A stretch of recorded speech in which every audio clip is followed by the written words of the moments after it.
Volver a aplicar el carril exclusivo de buses y aumentar el control y restricción vehicular son las medidas inmediatas propuestas por la Dirección General de Tránsito. Además, se mencionaron propuestas que requerirán más tiempo para aplicarlas, tales como incorporar horarios escalonados y contratar más policías de tránsito. Escuchamos y veamos a Mario Calderón, director de Tránsito, y a Carlos Villalta, ministro de Obras Públicas y Transportes.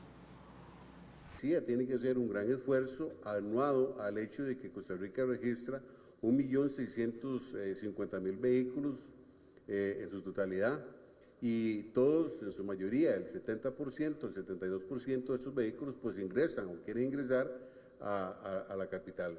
Nosotros estamos proponiendo prácticamente hacer todo un trabajo dentro del área metropolitana en función desde la calle 14 a la calle 11 y desde la avenida 10 a la avenida 9, es decir, todo el perímetro, todo el casco urbano prácticamente, hacer un trabajo de mal estacionamiento, de restricción de placas. Vamos a estar regulando las paradas de buses, vamos a estar regulando las paradas de taxis, y esto nos va a ayudar a buscar descongestionar por lo menos lo que es el área metropolitana. Lo que se planteó, digamos, en esa reunión, pues, es que los transportistas están solicitando un cambio de interlocutor a la hora de manejar el tema, y me imagino yo que ante la solicitud que ellos hicieron, pues el presidente creyó no conveniente su participación en la reunión, pero fue algo muy específico para una reunión a efectos, digamos, de poder escuchar a los transportistas, pero hasta ahí fue la decisión del señor presidente. Entre otros anuncios, ayer el ministro Villalta se refirió a la separación de Sebastián Urbina, viceministro del MOP, de los avances en materia de sectorización para erradicar las presas. Retomar el control del carril de la General Cañas, el carril exclusivo, que está así demarcado, donde pues por una cuestión digamos de ocupación no se estaba controlando el uso de ese carril exclusivo. Lo vamos a retomar. Igualmente vamos a estar analizando la posibilidad de extender más hacia la parte oeste ese carril exclusivo de autobuses, por lo menos en hora pico. Igualmente vamos a hacer un análisis para valorar la posibilidad de implementar un carril de uso exclusivo para lo que es el corredor Cartago-San José en horas pico. Y sobre este tema se hizo una consulta también a través de las redes sociales. ¿Quién considera que podría aportar para disminuir las presas? Las opciones fueron autobuseros, MOP, taxistas, importadores de vehículos, y más adelante tendremos las respuestas a este tema. También se le preguntó a ciudadanas y ciudadanos sobre qué pensaban, cuáles serían las opciones para resolver el tema de las presas. Vamos a ver lo que dijo también Consumidores de Costa Rica. Escuchemos y veamos lo que dijeron. La convención colectiva de la refinadora costarricense de petróleo Recope tuvo un costo de 22.720 millones de colones en el año 2015, y en este momento por cada litro de combustible que usted compra aporta 2 colones a esta convención. Por esta razón, Consumidores de Costa Rica presentará una acción ante la Sala Constitucional para evitar que las tarifas de los combustibles puedan financiarla. Hay 2 acciones muy claras que se pueden desarrollar. Una que tiene que ver precisamente con Recope y el no reconocimiento de la convención colectiva dentro de la tarifa. Ya en Consumidores de Costa Rica vamos a presentar esta misma semana una acción de inconstitucionalidad en esa vía. Y por otro lado, definitivamente el tema del impuesto único a los combustibles, que sigue representando la mitad del costo de las gasolinas, y que no se vislumbra a corto plazo que vaya a haber alguna solución al respecto. Esta acción se une al recurso presentado la semana anterior por el diputado Otto Guevara en contra de esta convención colectiva. Por su parte, los conductores, quienes son los más perjudicados por las presas, consideran que mucho del problema se debe a la mala infraestructura vial que hay en el país. Yo diría que infraestructura, sinceramente estamos muy mal. Con lo de Johnny Araya, todo lo que hizo, estos bulevares, aquí Chepe lo dejó demasiado mal. Demasiado, o sea, demasiadas presas, no hacen parqueos para camiones. La infraestructura. ¿Qué se puede hacer para mejorar? Ya no, que evitemos un poco de usar los carros, que hay otros modos de cómo transitar, bicicleta, moto. Por ejemplo, el exceso de autos, de lo que se está vendiendo en el comercio es que no es el gobierno, es porque hay demasiada demanda de los usuarios, ¿verdad? La tarde de este lunes, la Policía de Tránsito le planteó al gobierno abrir 1.100 plazas más de policías para ayudar a eliminar las interminables presas.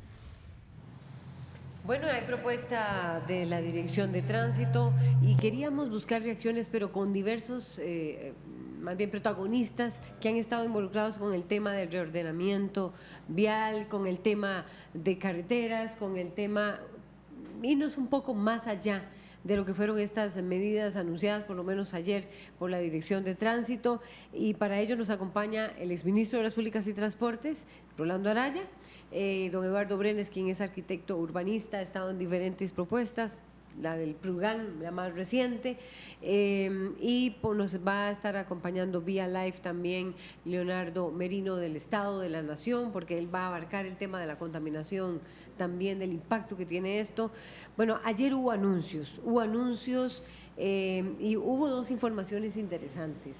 Una, ya había una propuesta de sectorización, pero el ministro que estaba a cargo de ello, que es más bien el viceministro que estaba a cargo de ello, Sebastián Urbina, se le separa del cargo, más bien se le separa del tema y lo asume Carlos Villalta como ministro de Obras Públicas y Transportes. Esto a raíz del malestar que generan, de alguna manera lo reconocen las autoridades, a los autobuseros, la propuesta de la sectorización, ¿verdad?, hacia de los buses que ingresan hacia la capital, y también el anuncio de las, bueno, de alguna manera las medidas por la Dirección de Tránsito, que tienen que ver más que todo con bueno, estar más prestos a qué sé yo, a vigilar que se respete lo de las placas en las paradas de buses, etcétera. ¿Cómo analiza? Voy a empezar con don Rolando Araya, como el ministro de Obras Públicas y Transportes. Yo lo he escuchado a usted en varios foros, don Rolando.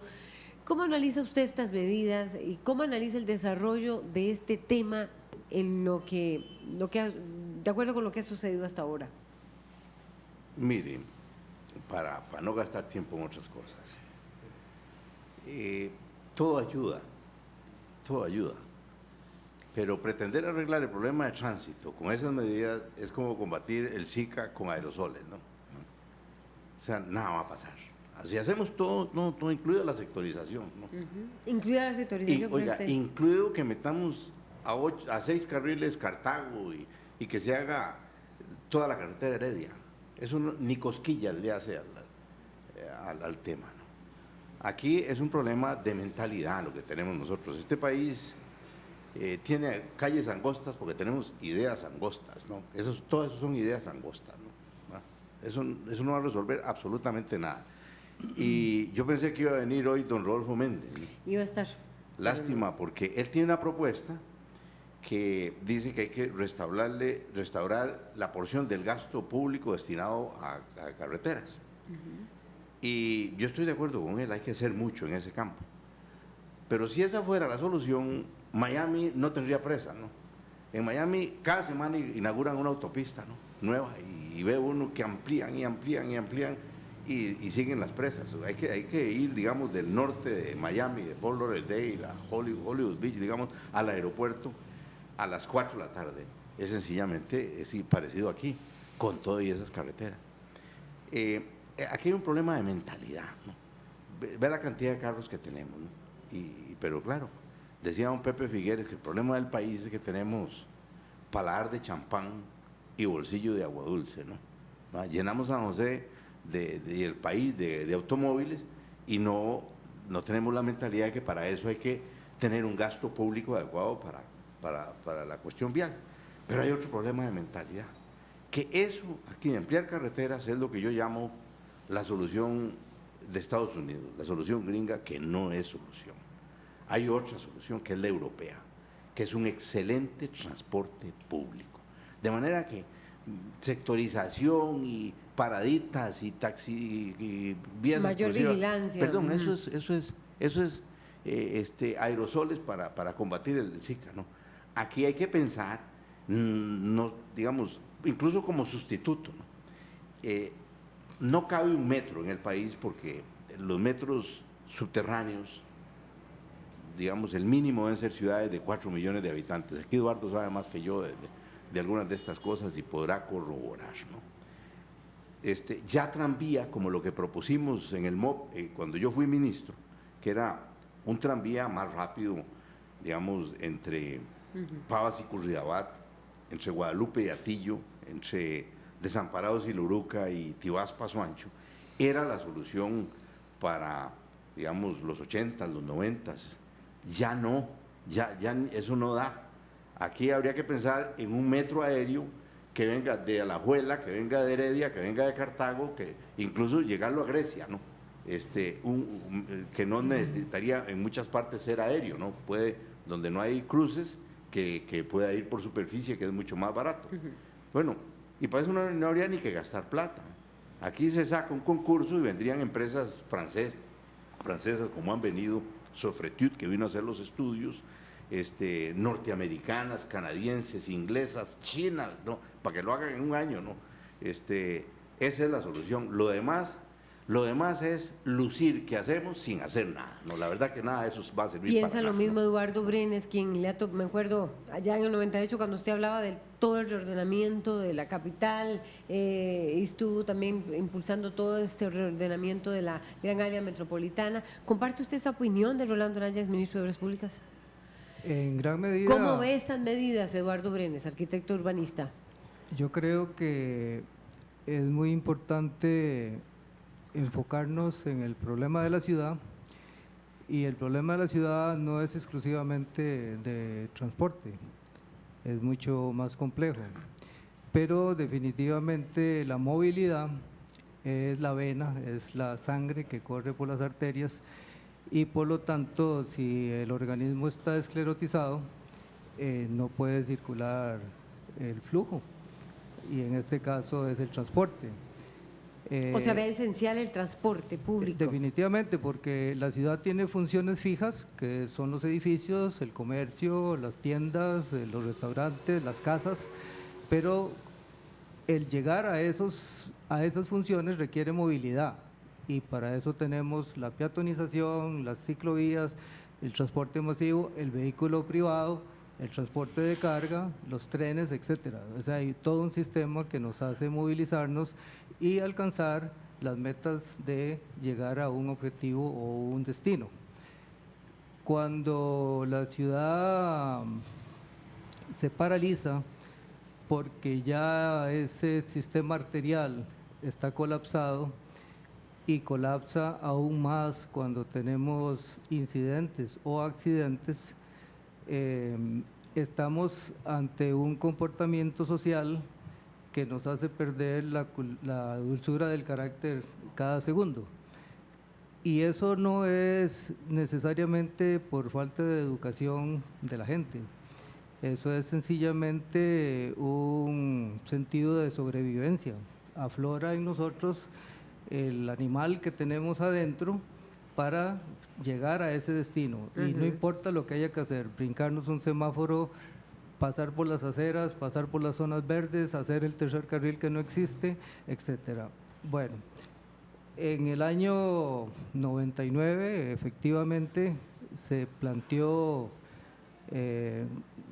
dentro del MOP, precisamente estando don Rodolfo Méndez como ministro de Transportes, la solución de la sectorización, inspirada lógicamente en la ciudad de Curitiba, y años más tarde le han seguido muchas otras ciudades en el mundo. Hoy hay 140 ciudades en el mundo con el sistema de Curitiba, que se le ha pasado a denominar BRT, Bus Rapid Transit, porque viene a constituir un metro a nivel de la calle, y no con trenes, sino con autobuses.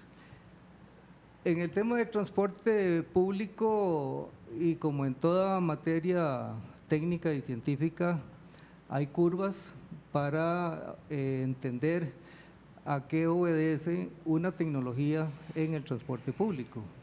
Entonces, en la vertical usted mide las distintas tecnologías que tenemos, ¿verdad? Que va desde el simple bus hasta el metro, que es el sistema más complejo, y en la horizontal usted tiene la cantidad de usuarios que requieren de cada uno de estos servicios.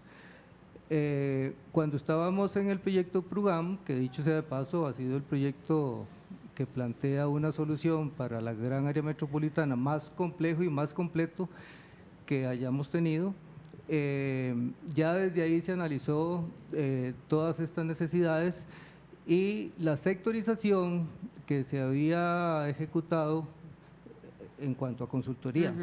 En el año 99, en el 2004, cuando empieza el PRUGAM, nosotros retomamos esa propuesta porque el MOP formaba parte del PRUGAM y se le agrega una actualización de los datos de demanda con encuestas en hogares que cubrió más de 14.000 hogares para poder refrescar esa propuesta con datos actualizados. Más actuales, sí. Exacto.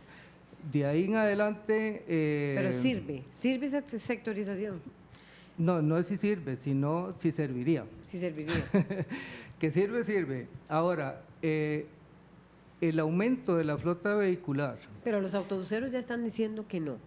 Ya están diciendo que no, y se mueve al viceministro de Transportes, a don Sebastián Urbina. Vamos porque estamos iniciando tal vez, don Eduardo Brenes y don Rolando Araya, vamos a ir de inmediato con Leonardo Merino del Estado de la Nación para conocer el impacto. Ellos han analizado todo el impacto que esto sigue generando a nivel de país, por supuesto, y en la población. Buenos días, Leonardo Merino.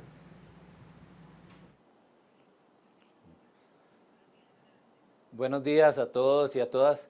Quisiera nada más apuntar, tal vez, sumado a lo que han dicho, que hay que entender, como un problema estructural. Es un problema que tiene que ver con muchísimas cosas, no solo es un problema de buses, no solo es un problema de calles, es un problema que tiene 30 años acumulado, una ciudad que creció, duplicó su área construida sin ninguna planificación a lo largo de carreteras de entonces, juntando todos los pueblos y haciendo una gran área metropolitana en esa misma infraestructura. Y por eso hoy tenemos una combinación de 3 elementos que han señalado los investigadores muy graves. Uno es el colapso de esa infraestructura, que es uno de los más obvios para todos nosotros, de estar teniendo unas carreteras que no dan abasto y probablemente con poco campo para pensar en construir más o ampliar más esas mismas carreteras. El segundo es que a esa red le estamos metiendo una cantidad cada vez más creciente de vehículos. Y ese es un problema muy importante, es un problema también social, cultural. Estamos en una sociedad que tiene, quiere y usa el vehículo privado como su solución de transporte y por eso tenemos hoy casi 1,5 millones de vehículos, de los cuales casi 900,000 son vehículos privados. En los últimos 15 años ha crecido más la cantidad de vehículos en el país que la población, los vehículos se duplicaron en 15 años, mientras la población creció un 23%. Es una cosa muy llamativa que analizar y que tiene que ver también con la cultura y con las características socioeconómicas de la población costarricense. Y en tercer lugar, se suma a esa ecuación un sistema de transporte público que no soluciona como alternativa para sustituir y eliminar ese peso del transporte privado individual como mayor apuesta del país. Esa falta de transporte público, tanto en su forma, en su fondo, en su estructura total, en sus rutas, en su duplicación de caminos, etcétera, en su calidad, es realmente uno de los problemas a resolver. Y estas 3 cosas tienen un gran impacto en todo tipo. Tiene impacto económico porque el congestionamiento vehicular genera pérdidas en tiempo de traslado de la gente, en tiempo de traslado de las mercancías. Se ha estimado, según las últimas investigaciones que conocemos, cerca de 2% del Producto Interno Bruto de este país en costos por el congestionamiento vehicular y los atrasos que eso genera. Genera también costo ambiental, más consumo de combustible por la presa y más consumo también por la cantidad de vehículos en esa presa. Eso hace que algunas de las mediciones que tenemos que hace la Universidad Nacional y la Municipalidad de San José en el Cantón de San José y en La Uruca y en algunas zonas de San José tengan concentraciones en algunas horas que superan los máximos permitidos de contaminantes en el aire por las mediciones internacionales como la Organización Mundial de la Salud y otras. Esto, por supuesto, hace que seamos un país que, a pesar de todos sus grandes esfuerzos en política ambiental, es un país de emisiones crecientes. 31% de su huella ecológica es la huella de carbono, y eso es una tendencia que sigue hacia el futuro si no hay transformaciones importantes en esta situación estructural de una red colapsada con más vehículos y sin un transporte público que resuelva. Por tanto, ahí hay una gran cantidad de costos que tienen que ver no solamente con lo que haga este gobierno o el anterior, sino con 30 años en que la gran área metropolitana donde concentramos la mayoría de los vehículos, de la gente y de la actividad productiva, haya crecido de la forma no planificada que creció, y hoy estemos pagando no tomar medidas importantes de ordenamiento del territorio, más allá solamente de ordenamiento del sistema de transporte y de todas las consecuencias que ha tenido que la gente se movilice, que haya salido del centro de San José, que haya crecido la población en zonas periféricas y que 500,000 de personas se muevan a trabajar hoy en esa combinación nefasta, digamos, de situaciones que causan este congestionamiento y estos problemas. Don Rolando Araya, ¿quiere referirse? Mire, por supuesto, ¿Por qué no se tomaron medidas? ¿Por qué no se tomaron medidas? Es muy complejo. Y hoy se anuncian estas. Pero esa idea que tenemos los ticos de que a pellizco se mata un burro, yo no le tengo mucha fe, ¿no? La verdad es que aquí hay un problema de mentalidad, ¿no? De mentalidad. Un día esto leí, no sé quién fue que escribió en un periódico, que en los países desarrollados los ricos usan el transporte público, ¿no? Si uno, en cualquier ciudad europea, uno ve a la gente del más alto nivel usando el transporte público, ¿no? En los países subdesarrollados tenemos que andar en carro cada uno, ¿no? Y con una mentalidad tan pequeña. Usted ha visto la clase de presas que arma cuando dos carros se dan un besito ahí, cualquier cosa, ¿no? Y entonces, por el miedo a que el INSS pierda dinero, porque por lo general uno no está asegurado, entonces buscan a ver cómo mienten para que nadie tenga que pagar nada, ¿no? Entonces ahora obligan a que venga un policía de tránsito y un agente de seguros a que tome la fotografía. Entre tanto, el país pierde millones y millones para que el INSS no pierda ahí. Usted estaba diciendo que no hay que apostar por una gran construcción de infraestructura vial. Hay préstamos, si no me equivoco, 800 millones de dólares. No, me está entendiendo mal, ¿no? Yo digo que con eso hay que hacerlo, ¿no? Yo sé que hay que hacerlo, pero usted dice, hay que apostar más al sistema de transporte. La solución es transporte público de primer mundo. Esa es la solución. De manera que yo, que vivo en Santana, no tenga que venir en mi carro aquí, sino que deje el carro ahí en Santana y me monte un transporte de primera categoría. Que cuesta un poquito más, que cuesta un poquito más del país, y a uno le va a salir muchísimo más barato que lo que estamos haciendo. Esa es mi tesis. ¿Y por qué no se ha hecho? ¿Comparte Eduardo Brenes esa opinión de don Rolando Araya?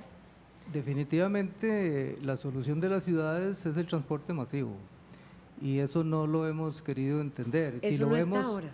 Si lo vemos en términos de población, resulta que más o menos en el año 80-85, el 70-75% de la población usaba el transporte público. Cuando estuvimos en el PRUGAM, ya en el 2005, ese indicador había bajado al 54%. Eso implica que la flota vehicular creció exponencialmente todos los años y sigue creciendo a un ritmo del 8 al 10%, lo que significa que cada 8 o 10 años duplicamos la flota. En este sentido, usted me pregunta, ¿funcionaría la sectorización? Por supuesto que funcionaría, pero no es la sectorización per se, sino que tiene que ir asociada con algunas soluciones de carácter vial, con alguna inversión de carácter vial, de infraestructura de carreteras, de vías, de tapones, de quitar donde se hacen algunas presas, control policial en donde se requiere. Eso se anunció ayer. Exacto, digamos, pero no es una medida per se. De la policía de tránsito. Entonces tenemos el transporte masivo las soluciones viales, el control en ciudad, en carretera, pero un factor importantísimo, quizás el más importante, que los usuarios entiendan que sí tienen que dejar el carro en la casa para usar el transporte masivo. Sobre todo, ¿cuál población? La población que sale de su casa para ir al trabajo y duran 10 horas en la ciudad con el carro parqueado en algún sitio. ¿Cuál otra solución? Que las municipalidades dejen de estar marcando parquímetros en las calles. ¿Cuál otra solución? Que hayan algunas propuestas de estacionamiento estratégico para los que sí necesitan venir al centro, porque la economía también se mueve a través del transporte privado, y entonces todo ese conjunto de soluciones hace que la solución de transporte masivo sea la más eficiente, la más urgente. Pero no se puede, por ejemplo, demarcar carriles exclusivos, aunque yo estoy muy de acuerdo, pero no se pueden demarcar carriles exclusivos si usted no tiene el resto de las medidas caminando complementariamente. ¿Por qué? Porque la cultura nuestra no va a soportar las presas asociadas a un carril aledaño al carril exclusivo. Entonces, desde el punto de vista técnico por un lado y desde el punto de vista político por otro, es muy difícil que vayamos a aceptar una solución de congestionamiento cuando en realidad lo que andamos buscando es librar a la ciudad de tantas presas. Pero sí, definitivamente el transporte masivo es la solución urgente ya para esta ciudad, y no solo a nivel de desamparados, sino a nivel de toda la gran área metropolitana, que eso fue lo que se planteó en el 99 y apoyada por datos del PRUGAM en el 2005. Y ya hay oposición en desamparados, pero ya hay comentarios. Ustedes están generando comentarios. Don Rolando, vamos a leerlos y si quieren... comenten. Bien, vamos a leerle los comentarios en redes sociales. El primero es de Carlos Alfaro Alpizar, que dice: pues una sola no vendría a tener una respuesta significativa, sino una combinación de varias. 1, ordenamiento de buses. 2, más oficiales de tránsito para cumplir la restricción. Y 3, modernización del tren. Otro comentario de Evelyn Arroyo, que dice: es un tema amplio, ya que hace falta mejor infraestructura y estructura, como quitar todos los taxistas de orilla de carretera y cada cooperativa obligarlos a que tengan sus propias estaciones, entre paréntesis parqueo de taxi, más oficial de tránsito con capacitación adecuada, ya que en ocasiones generan más congestión que solución. Autobuses, uso exclusivo de carril derecho, modernización del tren definitivamente con más horarios y más vagones. Y Federico Figueroa nos dice en su comentario: para don Rolando, ¿cómo hacemos para evitar que los autobuseros secuestren la calidad de vida de todo el país? Me quedo con la última pregunta, don Rolando, para usted. Y ahorita vamos con don Eduardo Brenes, porque tenemos el tiempo muy limitado para que intercambien más cortas sus intervenciones. Vea, no hay falta de propuestas, hay por aquí, por allá. Sí. Pero hay un silencio cuando se habla de un proyecto grande, ¿no? Yo francamente no envidio a Panamá, que está haciendo metros, y República Dominicana, porque les va a costar demasiado caro subsidiar algo que no es viable para el tamaño de esas ciudades. Pero digo, ¿con qué facilidad hacen las cosas, no? Aquí ni una platina podemos poner en un puente, ¿no? Y tenemos una mentalidad que hay que hacer ese puente a 6 o a 8 vías, y seguimos gastando plata en reparar el viejo. ¿Por qué no lo hacemos de una vez, de una sola vez? Entonces eso nos lleva a algo que es de mentalidad. Y yo veo que el problema fundamental aquí, que está causando todo esto, es el estreñimiento mental e intelectual de la clase política de este país. Es que antes había visión de futuro, proyectos, ahora son solo nadadito de perro y nada de soluciones en grande. Vea usted que cuando el petróleo llegó a $147, la medida que se tomó en la administración Arias, que Arias no lo puede calificar uno de ignorante, ni que no conozca, ni que no lea. ¿Y cuál fue la medida? De que las placas número 1 y 2 no pueden venir los lunes, pero perdón, eso la restricción vehicular. Perdón, eso es pero es una tomadura de pelo, ¿no? Es una charlatanería responderle al país de esa manera, como veo muchas de las cosas que hay aquí. Aquí se necesitan soluciones en grande, si no, no va a haber solución del todo, ¿no? Y para eso se requiere, pues, ya no que un ministro, que es un técnico, un director de tránsito. No, ¿qué dice el presidente de la República? ¿No? ¿Qué dicen los líderes de los partidos políticos que están peleando la presidencia de la República? Absolutamente nada, no tienen idea, no hay propuesta, y entonces ahí es donde está el problema, ¿no? El problema nace en lo que yo llamo estreñimiento mental, o quizás intelectual, de la clase política de este país, que no se le ocurre, no se le sale una idea buena ni por error, ¿no? Yo sí quisiera añadir, por supuesto, que es parte de la solución, el tren interurbano. La gente habló, en los comentarios incluye mucho al tren. Exactamente. Don Rolando, mucho hay el mucha tren interurbano, credibilidad hacia el tren. Y un cuestionamiento hacia los autobuseros. Usted habló de una propuesta, don Eduardo Brenes, no quiero que no, porque ya el tiempo se acorta. Ustedes hicieron una propuesta, usted estaba estableciendo un sinnúmero, una lista interesantísima de eliminar los municipios, por ejemplo, siguen más bien imponiendo cada vez más una especie como de parquímetros al frente de las residencias, de las casas. Usted habló de un sinnúmero de medidas. Usted no se pudo llevar a cabo eso, ¿por qué? Es muy interesante. Presiones de empresas autobuseras, hoy están presionando empresas autobuseras. ¿Qué piensan ustedes sobre eso? La idea de la sectorización no solo fue aceptada en ese momento, sino que el decreto ejecutivo que dio lugar a las concesiones del año 2000, porque para eso se trabajó con tiempo, le daba 2 años a los autobuseros para que cada sector tuviera un cambio en el sistema organizacional de los empresarios. Los autobuseros creyeron tanto en ese sistema que inclusive comenzaron a reorganizarse y a comprarse unos a otros, de tal manera que un sector geográfico estuviera en manos operativas de una sola empresa o de varias empresas, pero organizadas en un solo consorcio. El otro gran principio era que la concesión del servicio ya no iba a ser por ruta de un lugar a otro, sino por sector, de manera que la planificación del sector operativo de cada sector obedeciera al interés de los usuarios y no al bolsillo de los transportistas, de manera tal que la ruta troncal, que es la principal, no jalara el beneficio de las rutas menores, que son las alimentadoras. Siendo todas del mismo consorcio, lógicamente el sistema operativo funciona como un solo sistema y la planificación se puede dar en ese sentido. Entonces, 3, 4, 5 años después, usted revisaba todos los sectores y las rutas y los empresarios y todos habían asumido ese tipo de organización. Pero de ahí al paso de hacerlo operativo, nunca hemos entendido a dónde están las pegas. ¿Por qué nos hizo? Porque si uno analiza, para los empresarios el sistema es mucho más beneficioso.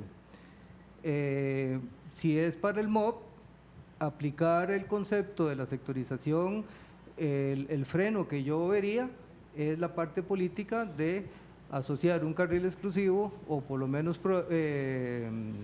especial para los autobuseros, lo cual lógicamente va a traer implicaciones con la sociedad que todavía no entiende que hay que dejar el carro en la casa. Entonces hemos pasado en estos 12, 15 años sin que se pueda ejecutar la propuesta, pero no existe otra propuesta, ninguna que tenga números. ¿Y por qué cree usted que no se ejecuta? ¿Por qué cree Rolando Araya que no se ejecuta?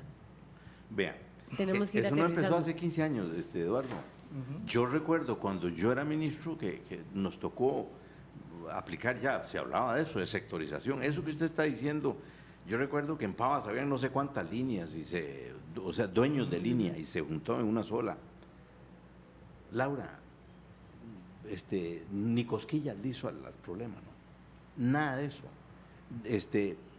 Aquí hay que centrarse en lo que es estratégico, ¿no? Y Eduardo coincide, y yo veo la gente que opina, que hablan del ferrocarril, pero mire, aquí el tren va a ser una atracción turística. Hay que ver gente que ahora que vienen las líneas aéreas de Europa, para que vean cómo Costa Rica pretende, con equipo del siglo XIX, resolver problemas del siglo XXI, perdón. Pero eso es un problema de mentalidad, eso es donde está el problema. Hay que cambiar ese cassette y ponernos algo con visión de futuro y que no le tengamos miedo a hacer las cosas. Yo hasta ahora no he tenido 2 respuestas de ustedes, y es, Don Eduardo, ¿por qué cree usted que no se ejecutó?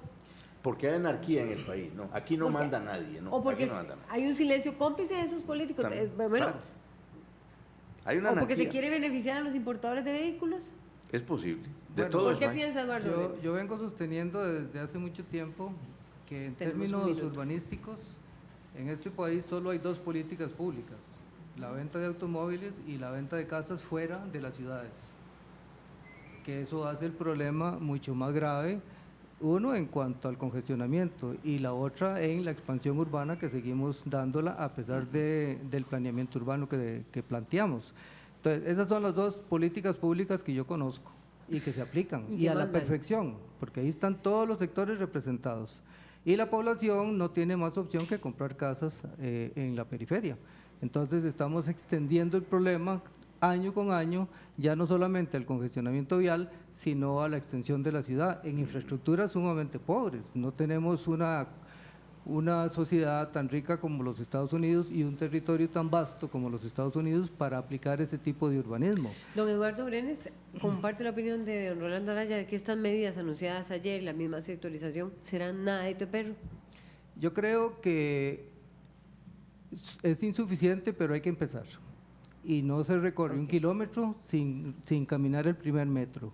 Y si Desamparados está llamado a ser el primer sector, lo que yo sí creo es que la consultoría original de esta sectorización, que fue LCR Logística, una empresa nacional de mucho prestigio, de mucho conocimiento y quizás la única en este país, es la que debería estar presente en esta triangulación de soluciones. La parte política, obviamente el gobierno actual, el ministerio y los empresarios y el consultor que dio origen a todo esto. Cualquier otra cosa yo la calificaría algo así como innecesaria. Tenemos ya el resultado del sondeo. ¿Quién considera podría aportar a disminuir las presas? 34% autobuseros, 44% el MOB, 3% taxistas y 19% importadores de vehículos. Bueno, hay un gran peso que le están dando siempre al MOB y por supuesto a las empresas autobuseras. Vea, ahora que Eduardo... Tenemos unos comentarios, don Rolando, unos últimos. Gladys Elena Rojas Chávez dice: considero que todos es una tarea en que todos debemos cooperar. William Rodríguez Campos: todos debe ser un plan integral en el que todos pongamos nuestro granito de arena. Y Mariela Navarro: modernización del tren, generación de trabajo en las provincias. Jairo Vallejo: creando transporte público eficiente, tren eléctrico, monorriel en San José, sacar los buses así de San José.